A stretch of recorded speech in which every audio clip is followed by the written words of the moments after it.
समवेत गौर भक्त वृंद की नाई गौर प्रेमानंदे।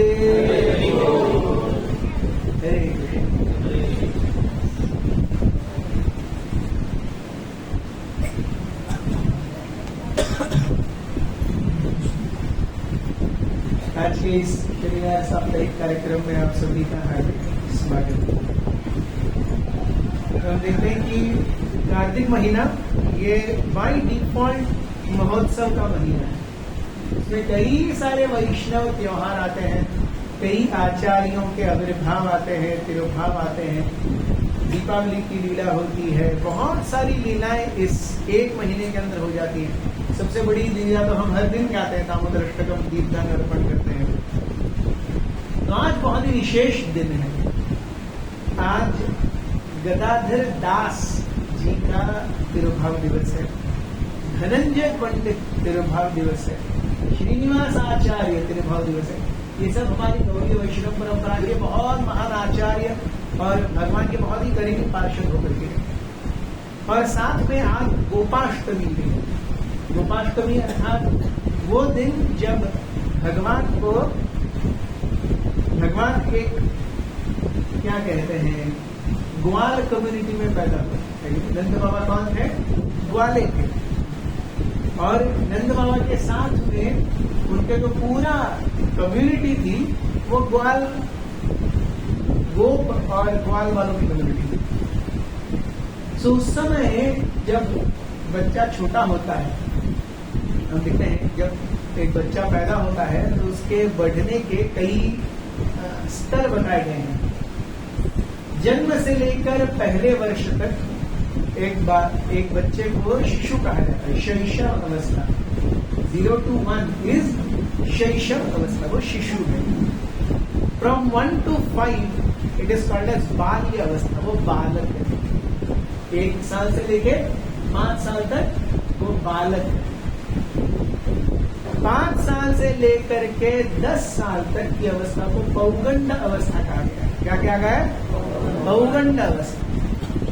10 साल से 15 साल किशोर अवस्था, 10 साल से 15 साल किशोर अवस्था, और फिर 15 साल के बाद में युवा अवस्था। सो शैशव, बाल्य, पौगंड, किशोर, युवा। सो इस प्रकार से ये 5 अवस्थाएं हैं। सो जब कृष्ण और उनके ग्वाल बाल 3-4 साल के हो गए तो उस समय उनको बछड़े दिए जाते थे। ठीक है, आप बछड़े चराओ, आप क्या करो? बछड़े चराओ। छोटे मतलब हम जब बच्चे को LKG UKG में भेजते सीखने के लिए, तो वैसे उनके लिए LKG UKG क्या है? आप बछड़ों को चराओ। और जब वो 6 साल के हो जाएंगे, फर्स्ट स्टैंडर्ड पे जाएगा, विधिवत स्कूल में जाएगा, तब से गैयों को चराएगा वो। सो आज के दिन जब भगवान 6 साल के हो गए, उसके बाद आज के दिन भगवान को क्या दिया गया? गैयों का चार्ज दिया गया।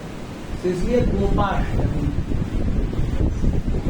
आज का एक ही दिन है जब हम देखते हैं भगवान के या इस्कॉन के मंदिरों में राधा रानी के चरण कमलों का दर्शन होता है। बाकी इसी दिन हम देखेंगे राधा रानी पूरे घाघरे में रहती है, लंबा गोपी ड्रेस। राधा रानी के चरण कमल नहीं दिखते। आज एक ही दिन है जब राधा रानी को एक गोप बालक का वेश पहनाया जाता है। She is not dress like a gopi, she is dress like a male gopa. क्यों? इसके पीछे भी एक बहुत सुंदर कथा है। आज के दिन भगवान कृष्ण ने अपने बहुत ही प्रिय सखा सुबल से कहा, हे सुबल, मैं राधा रानी के विरह में बहुत तड़पा जा रहा हूं। तो सुबल बोले, मैं क्या करूं, आप तड़पे जा रहे हैं। तो कृष्ण ने कहा, अगर मैं राधा रानी से नहीं मिलूंगा, अपने प्राण त्याग दूंगा। तो सुबल ने सोचा, ये तो मामला एकदम टेंशन वाला है, अब क्या करें। तो सुबल सोचने लगे कि अगर भगवान कृष्ण प्राण त्याग देंगे, उनको बचाने के लिए क्या करना चाहिए। लेकिन किसी तरह से तो मेरा राधा रानी से मिलन करवाओ, मेरा राधा रानी से मिलन करवाओ। तो सुबल सोचो, क्या करे क्या करे क्या करे। उनके मन में एक युक्ति आई।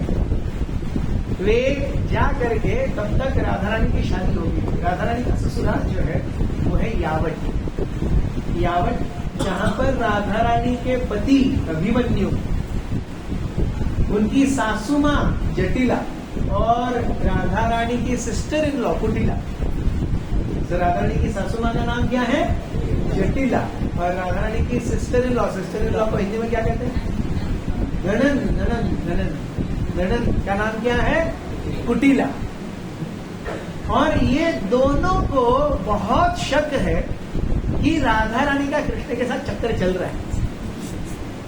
ये दोनों को हमें बहुत ज्यादा सतर्क रहते हैं, हमें पक्का शक है राधा रानी और कृष्ण के बीच में कुछ तो चल रहा है। अब हमें जानना चाहिए कि ये सारी जो लीलाएं हैं, राधा रानी का विवाह होना, राधा रानी के पति का नाम है अभिमन्यु। ये अभिमन्यु कौन है? ये अभिमन्यु और कोई नहीं, कृष्ण ही है। अभिमन्यु कौन है? कृष्ण ही है। केवल लीला के लिए क्या हो जाता है, वो एक ऐसा रूप ले लेते हैं जिससे भगवान और राधा रानी के बीच का प्रेम और ज्यादा उभर करके आता है। सो राधा रानी का विवाह होना, उसकी जटिला और कुटिला को उनके ऊपर संदेह होना, उस संदेह को मिटाने के लिए भी भगवान ने बहुत सुंदर लीला की, वो भी उसकी चर्चा करेंगे। तो यहाँ पे पहले हम चर्चा करते हैं सुबल की। तो सुबल गए जावट। जावट जाने के बाद में वो राधा रानी के घर के आसपास घूमने लगे। दोपहर का समय था, जटिला और कुटिला दोनों दोपहर का खाना खा करके बाहर बैठे हुए थे बरामदे में, और उन्होंने देखा सुबल ऐसे के जैसे कोई ढूंढ रहे हैं। तो कुटिला ने देखा, अरे सुबल तुम यहाँ क्या कर रहे हो? तो सुबल ने कहा, मेरा एक बछड़ा गुम हो गया है यहाँ पे, आपने देखा है क्या? नहीं, मेरा तो कोई बछड़ा, हमने तो कोई बछड़ा नहीं देखा तुम्हारा यहाँ पे। मुझे पक्का याद है, मैं चराने के लिए यहीं से लेके गया था। इससे पहले मैंने काउंट किया था, इसके बाद मैंने काउंट किया नहीं है। मैंने पूरे जावट में देख लिया, कहीं भी नहीं है। अम्मा अगर आप बुरा न माने तो एक बात कहूं, क्या है, केवल आपका घर ही रह गया है देखने का, मैं अंदर जाके देख सकता हूँ? तो जटिला ने कहा, हाँ क्यों नहीं, जाके देख सकते जाओ। सो जटिला कुटिला लगभग सोने के कगार पे है, बाहर अच्छे से बिस्तर पे लेटने की कगार पे है। ठीक है, जाओ अंदर। सो जब तक सुबल अंदर गए तब तक जटिला और कुटिला भगवान के अरेंजमेंट से सो। सुबल अंदर जाते हैं और राधा रानी से, सुबल भी दिखने में एकदम राधा रानी के जैसे, सुबल दिखने में एकदम राधा रानी के जैसे, ऐसे ही गोरे चिट्टे, एकदम पतली कमर और थोड़ा सा मटका करके चलते हैं, आवाज भी एकदम थोड़ी पतली स्त्रियों जैसी है, और भगवान के बहुत ही करीबी सखा है। कृष्णा's मोस्ट इंटीमेट सर्कल ऑफ सखाज। जैसे राधा रानी की कई सखियां हैं, इनमें से 8 सखियां बहुत ही करीबी है, अष्ट सखी हम जिन्हें कहते हैं। वैसे ही भगवान के 8 सखा बहुत ही क्लोज हैं, जिनका नाम है प्रिय नर्म सखा। इन 8 सखाओं को क्या कहते हैं? प्रिय नर्म सखा। They are very very dear. इनमें से सबसे प्रमुख है Subal, and Subal almost resembles Radha Rani. Radha Rani तो कैसे दिखते हैं? तो सुबल जब गए राधा रानी, और सुबल देखकर राधा रानी को, हे राधे, कृष्ण तुम्हारे विरह में पागल हुए जा रहे हैं। राधा रानी कहती है, मैं भी कृष्ण के विरह में पागल हुई जा रही हूँ, लेकिन अब क्या करूं, तुम तो जानते हो जटिला और कुटिला बाहर बैठे हुए, क्या करें? तो सुबल सोचते हैं, राधा रानी भी सोचती हैं, कृष्ण की आंखों से यहाँ पर वृंदावन में अश्रु आ रहे हैं, राधा रानी की आंखों से वहां पर जावट में अश्रु आ रहे हैं, दोनों एक दूसरे के बारे में सोच रहे हैं। तो सुबल बताते हैं कि मैं एक युक्ति करके आया हूँ। क्या? मैं अपना बछड़ा ढूंढने के लिए आया हूँ। तो आप क्या करना, आप अपने में से एक छोटे बछड़े को ले लेना और उसे अपने छाती से लगा लेना, और अपने, यूजुअली हम देखते हैं पहले स्त्रियां जो है वो ओढ़नी ओढ़ती हैं, और बच्चे या जो जवान पुरुष होते थे वो ऊपर ना, या फिर वो फेटा रखते थे, है कि नहीं, धूप से बचने के लिए। तो धूप से बचने के लिए फेटा होता था या अंग पर एक ऐसा वस्त्र होता था। तो राधा रानी कहने लगी, अगर मैं ऐसे ही जाऊंगी तो जटिला और कुटिला मुझे पहचान लेंगे, तो क्या करें? तो सुबह सोचते आइडिया, हम अपना ड्रेस एक्सचेंज करते हैं। आप मेरा ड्रेस पहनो, मैं आपका ड्रेस पहनूंगा। लेकिन अब स्त्री और पुरुष के देह में तो फर्क है, आप कितना भी ड्रेस चेंज करो, देह का फर्क तो दिखने ही वाला है। तो सुबल कहते हैं, देखो मैं आया हूं ये बोल करके कि मेरा बछड़ा गुम हो गया, अब या अपना ही बछड़ा ले लेना, उसको ऐसे लगा लेना और बोल करके कि मैया मुझे अपना बछड़ा मिल गया, भाग जाओ। तो राधा रानी और सुबल अपना ड्रेस चेंज करते हैं। सुबल राधा रानी का वेश लेकर के घूंघट ओढ़ के वगैरह अपनी बिस्तर पर सो जाती है और सारी चद्दर ऊपर ले लेती है। और राधा रानी बछड़ा लेकर के ऐसे करके अपने आप को ढक देती हैं और बाहर जाते हुए दरवाजा, आवाज आती है दरवाजा खोलने की, बंद करने की, गेट खोलने की। अरे सुबह वो सोते सोते ही जटिलाल बटिला, सुबह मिल गया बछड़ा?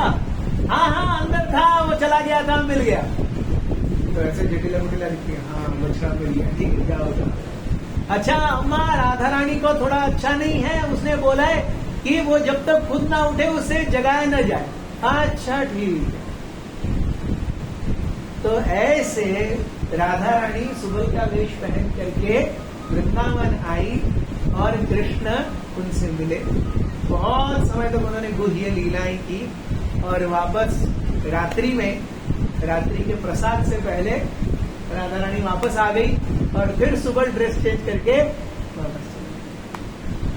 तो इस लीला का स्मरण करते हुए, क्योंकि आज राधा रानी ने अपना गोपी का वेश छोड़ करके किसका वेश लिया? गोप का वेश लिया।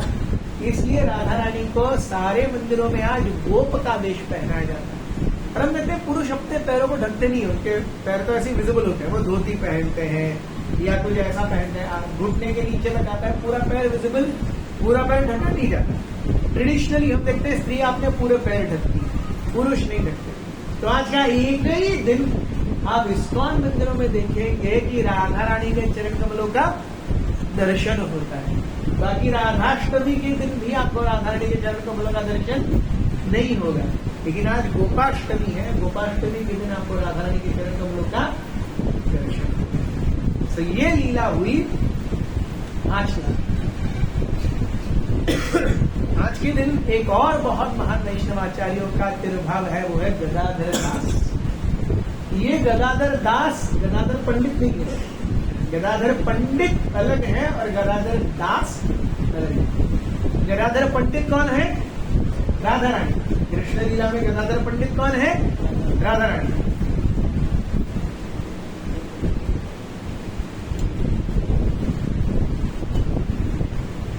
लेकिन गदाधर दास जो है वो एक कंबाइंड इनकार्नेशन है।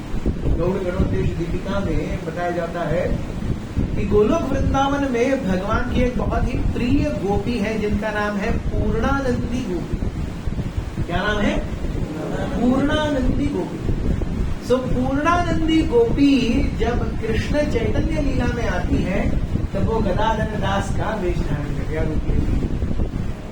इसके साथ में गदाधर दास राधा रानी की अंग कांति का भी अवतार बनेगा। गदाधर दास दो चीजों के अवतार है, एक तो पूर्णानंदी गोपी का अंश है गदाधर दास, और दूसरा राधा रानी के अंग की कांति, the bodily lustre of Radha Rani that appears as Gadadhar Das. So Gadadhar Das ये चैतन्य लीला में नित्यानंद प्रभु के बहुत ही करीब पार्षद हुए। हम देखते हैं बहुत ही विशेष चीज कि कृष्ण की लीला में जो गोपियां हैं वो चैतन्य लीला में चैतन्य महाप्रभु के बहुत ही करीबी पार्षद बन के आते हैं। रूप गोस्वामी, सनातन गोस्वामी, सारे छह गोस्वामी हैं, ये सब सखियां हैं और मंजीरियां हैं गोलोक वृंदावन में। सो सारी सखियां और मंजीरियां चैतन्य लीला में क्या बन करके आते हैं? पुरुष बन करके आते हैं। सत्यवचन। सारी गोपियां और सखियां चैतन्य लीला में पुरुष बन के आते हैं।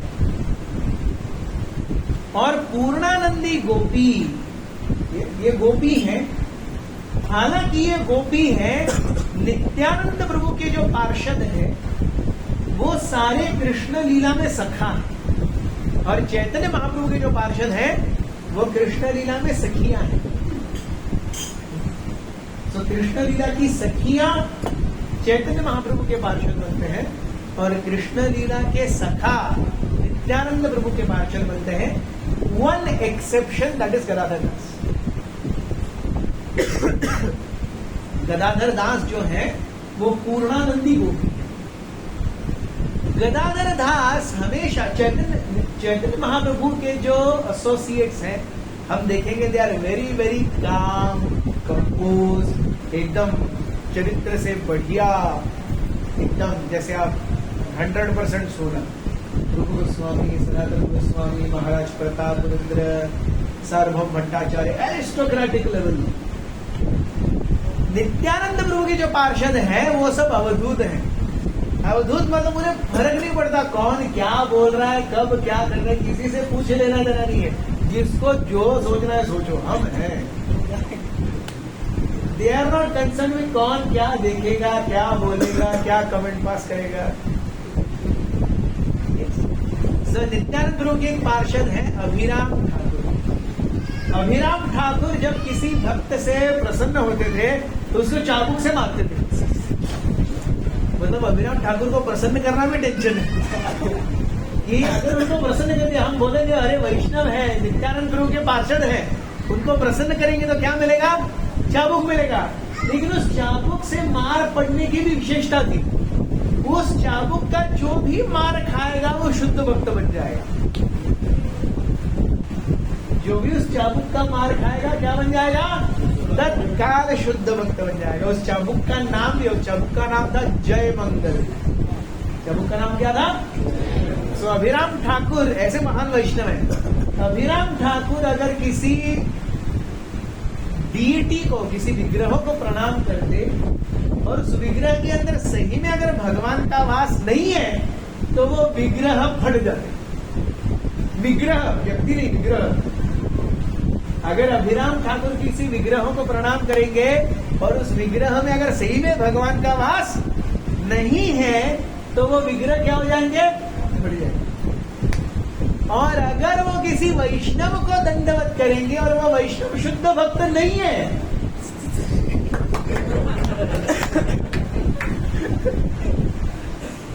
ऐसे थे अभिराम ठाकुर। ये सब नित्यानंद प्रभु के पार्षद हैं। ऐसे एक अलग भक्त है नित्यानंद प्रभु के पार्षद, वो है मिनिकेतन रामदास। मिनिकेतन रामदास नित्यानंद प्रभु के नामों का उच्चारण करते हुए नित्यानंद प्रभु की कृपा की लहरियों में हर जगह घूमते रहते थे और जो कोई भी उन्हें प्रसन्न करता था उसकी पीठ पर चढ़ करके उसे छाती पर मारते थे। नित्यानंद नित्यानंद, पीठ पर चढ़ के छाती पर मुक्के मारते थे, नित्यानंद नित्यानंद करके। सो ऐसे पार्षद है नित्यानंद प्रभु के। So because Nityananda Prabhu is अवधूत, उनके पार्षद भी कैसे हैं? अवधूत। अवधूत मतलब जिसे लोक लाज और ये सबका कुछ पड़ा हुआ नहीं है। सो ऐसे ही एक पार्षद है गदाधर दास। गदाधर दास ये भगवत प्रेम में इतने ओतप्रोत थे कि वो हर जाकर खास करके मोहम्मडियंस को प्रचार किया करते थे। चैतन्य का नाम लो, नित्यानंद का नाम लो, और जोर से हुंकार करके कहते नित्यानंद का नाम लो, चैतन्य का नाम लो। और वो इतने जोर से कहते थे कि उसको बेचारे को लाभ लेना ही पड़ता था। तो ऐसे सबको नाम लिवा करके भगवत धाम भेजने का कार्य गदाधर दास ने किया। तो जहां पर वो रहते थे वहां के जो क्या कहते हैं, काजी मीन्स आजकल का क्या बोले आप, प्रधान नगर सेवक या क्या है, म्यूनिसिपल कॉर्पोरेटर, आप कुछ भी कह लीजिए, काजी।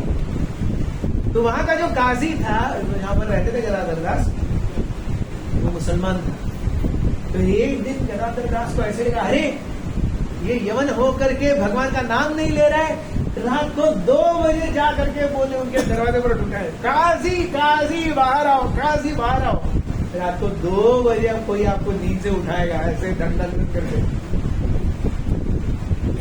कौन है बाहर चिल्ला रहा है? गदाधर दास चिल्ला रहे हैं। सुन आए काजी, क्या हो गया? तो गदाधर दास पहले तो काजी को लगा, कौन है ये रात को 2 बजे आया और चिल्ला रहा है, उसको मैं दंड दूंगा। फिर कोई ऐसा करने की हिम्मत नहीं करेगा, जरूरत नहीं करेगा। लेकिन जैसे ही काजी ने गदाधर दास को देखा, गदाधर दास वाज नॉट हिमसेल्फ। जैसे अंदर किसी का आवेश हो गया है, किसी को भूल प्रेत ने पकड़ लिया तो कैसे व्यक्ति वो अपना नहीं रहता, वो अलग ही दिखता है, वैसे गदाधर दास नित्यानंद प्रभु के आवेश में अलग ही दिख रहे हैं। उनको देख करके काजी भी डर गया। बोले गदाधर दास तुमको क्या चाहिए? तो काजी आकर के गदाधर दास अगर काजी का गला पकड़े ऐसे, बोले नित्यानंद प्रभु आए हैं, चैतन्य महाप्रभु आए हो, तुम भगवान का नाम ले रहे, नाम लो, हरि का नाम लो। गदाधर काजी पहले आधी दी और गदाधर दास चिल्ला रे हरि का नाम लो, हरि का नाम लो, जस्ट टू अवॉइड हिम। अरे मैं कल नाम लूंगा, मैं कल नाम लूंगा। अरे क्या कल नाम लोगे? अरे अभी नाम लो, अभी नाम लो, चैतन्य महाप्रभु आज हमारा उद्धार करने के लिए, नाम लो, हरि का नाम लो। तो काजी ने बोला मैं हरि का नाम कल लूंगा, मैं हरि का नाम। तो जैसे उनके मुख से गदाधर दास ने क्या सुना? हरि। गदाधर दास नाचने लगे, बोले और तुम्हारा उद्धार हो गया, तुमने हरि का नाम ले लिया, तुम्हारा उद्धार हो गया। गदाधर दास डांस करते करते करते चले गए। सो इसी ग्रेट डिवोटीज, ऐसे भक्त जो है भगवान के एक नाम में भी उन्हें कितनी श्रद्धा दिखती है। अगर कोई जीव एक नाम लेगा, एक नाम सुनेगा, उसका क्या होगा ये हम नहीं जान सकते।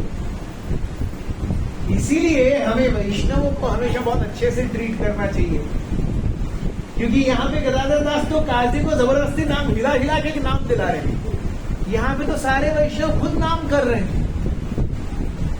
तो जिसको हिला हिला के नाम दिलाया, वो एक नाम उसका कारण बनेगा। तो यहाँ पे जितने वैष्णव बैठ करके रोज माला करते हैं, उनके प्रति भगवान कितने ज्यादा सदैव हृदय होंगे। So we should always treat Vaishnavas with utmost respect. Gadadhar दास के जीवन की ये कथा, गदाधर दास और ज्यादा, गदाधर दास आवेश में आकर के जंगल में जाके शेर और बाघ के मुंह में खोल करके बोले हरि का नाम लो। शेर और चीते का मुंह खोल करके बोले हरि का नाम लो, और वो शेर और चीते हरि का नाम लेते भी थे। ऐसे गदाधर दास ने कई सारे हिंस्र पशुओं का और कई सारे यवनों का उद्धार किया, केवल एक नाम, एक महीना। See these great personalities, they have such faith in one name, एक नाम।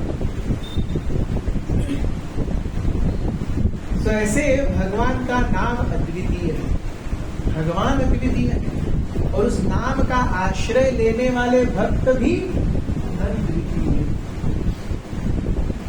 ये गदाधर दास आगे जाकर के नित्यानंद प्रभु की लीला में वो एरिया दह ग्राम, कहां पे रहते थे वो? एरिया दह ग्राम, नॉट AREA, एरिया, ERAIY, एरिया, एरिया दह ग्राम, बंगाल का एक जिला है। तो वहां पर रहा करते थे, और वहां के काजी के साथ में ये बात। गदाधर दास नित्यानंद प्रभु के इतने करीबी पार्षद थे कि गदाधर दास के अंदर नित्यानंद प्रभु सदैव वास किया करते थे। गदाधर दास was like a twin body of Nityanand प्रभु, और आज उनका तिरुभाव दिवस। तो आज के दिन हमें गदाधर दास से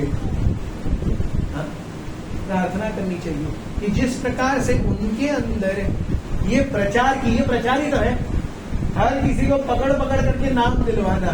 ऑफकोर्स हम इमिटेट नहीं कर सकते, ले हरि नाम ले, हम नहीं कर सकते, but what we can see is the essence, कि उनके अंदर इतनी तीव्र इच्छा है हरि नाम किसी को देने की, कि वो व्यक्तियों को ही नहीं, वो जानवरों को तक नहीं छोड़ते। तो इसीलिए हमें भी नाम लेना चाहिए और नाम देना चाहिए। क्या करना चाहिए हमें? नाम के साथ क्या करना है? दो चीजें। नाम के साथ हमारा आदान प्रदान क्या है? दो चीजों का आदान प्रदान है, नाम लेना है और नाम। इस चीज को चैतन्य महाप्रभु ने किस रूप में समझाया? उनके एक इंस्ट्रक्शन के रूप में।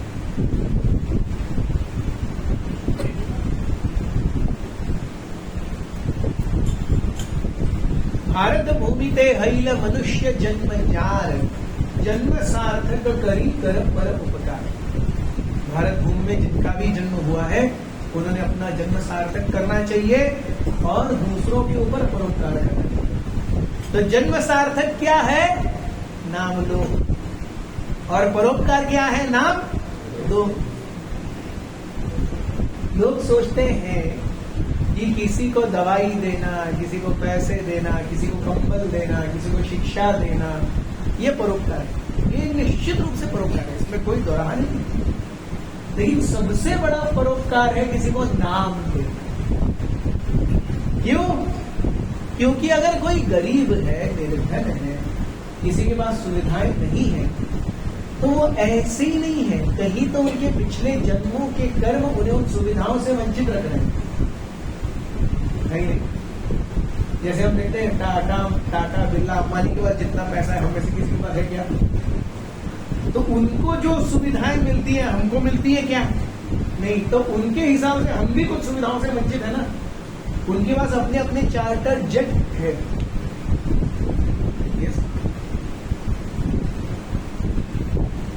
सो अनंत अंबानी की शादी में मुकेश अंबानी ने कितना खर्चा किया? 5,000 करोड़। कितना? 5,000 करोड़। कितने जीरो आते हैं पता है? 5,000 करोड़। और ये मुकेश अंबानी का टोटल एसेट्स का 0.5% है। मुकेश अंबानी के टोटल एसेट्स का ये 0.5% कितना है? 5,000 करोड़। तो क्या एसेट है? तो उनको जो सुविधाएं मिल रही है हमको मिल रही है क्या? क्यों? कर्म कम है, पुण्य कम है। तो हमसे जिनके पुण्य कम है, कर्म कम है, उनको हमसे कम सुविधाएं मिलती हैं। तो अगर हम किसी का भला कर रहे हैं ये सब सुविधाएं दे करके, निश्चित रूप से वो परोपकार है। लेकिन उससे उसका अगला जन्म क्या होगा? अगला जन्म फिर से लेना ही पड़ेगा। आज मैं किसी को कंबल दूंगा तो उसका अगला जन्म नहीं होगा क्या? होगा ही ना। लेकिन अगर कोई हरिनाम लेगा बिना अपराध किए तो उसका अगला जन्म होगा क्या? तो जन्म ही नहीं है। तो जन्म ही नहीं है तो कंबल और शिक्षा और ये सब का टेंशन ही नहीं है। धन, कंबल, शिक्षा, अन्न, इन सब का ताल्लुक किससे है? शरीर से। जन्म ही नहीं है, शरीर ही नहीं है, भगवत धाम में हरि हरि कर रहे हैं। तो सबसे बड़ा दान क्या है? नाम दान। ये हमें पक्का पता होना चाहिए। यस, ये जब तक किसी का भगवान के ऊपर या नाम के ऊपर श्रद्धा नहीं है, वो इस तत्वों को समझ नहीं पाएगा। अब ये बाहर जाकर के लोगों से बोलेंगे जो परोपकार कर रहे हैं, नाम दो, तो तुम्हारे नाम से क्या होगा? इसका पेट भरना चाहिए। उन्हें हाँ कहेंगे, वो अपने स्तर पर सही है, हम अपने स्तर पर सही है, लेकिन हमारा स्तर उनके स्तर से श्रेष्ठ है। ये हमें जानना चाहिए। नाम दान से ज्यादा और कोई दान नहीं। या फिर प्रसाद दान करो, अन्न दान की बजाय प्रसाद दान करो। आप भोग लगाइए और भोग लगा करके वो प्रसाद बांटिए। वो प्रसाद खाएगा तब भी भगवान नाम लेगा। सो हम जब परोपकार करते हैं, वैष्णव जब परोपकार करते हैं, तो केवल शरीर पर परोपकार नहीं करते, आत्मा के ऊपर भी परोपकार करते हैं। जैसे हम देखते हैं गदाधर दास करते हैं। यस, किसी को जबरदस्ती हरि नाम मनवा। सो आज गोपाष्टमी श्रीनिवास आचार्य बहुत सुंदर कथा है। वो कथा करेंगे हम कल सुबह भागवतम में। तो जिनको भी श्रीनिवास आचार्य की जीवनी के बारे में सुनना है, कल सुबह भागवतम में आइए। 1-1.5 घंटे की भागवत कथा होगी। बहुत सुंदर कथा है श्रीनिवास आचार्य की। वो जीवनी हम कल सुबह 8 से 9:15 तक सुनेंगे। बहुत बहुत धन्यवाद।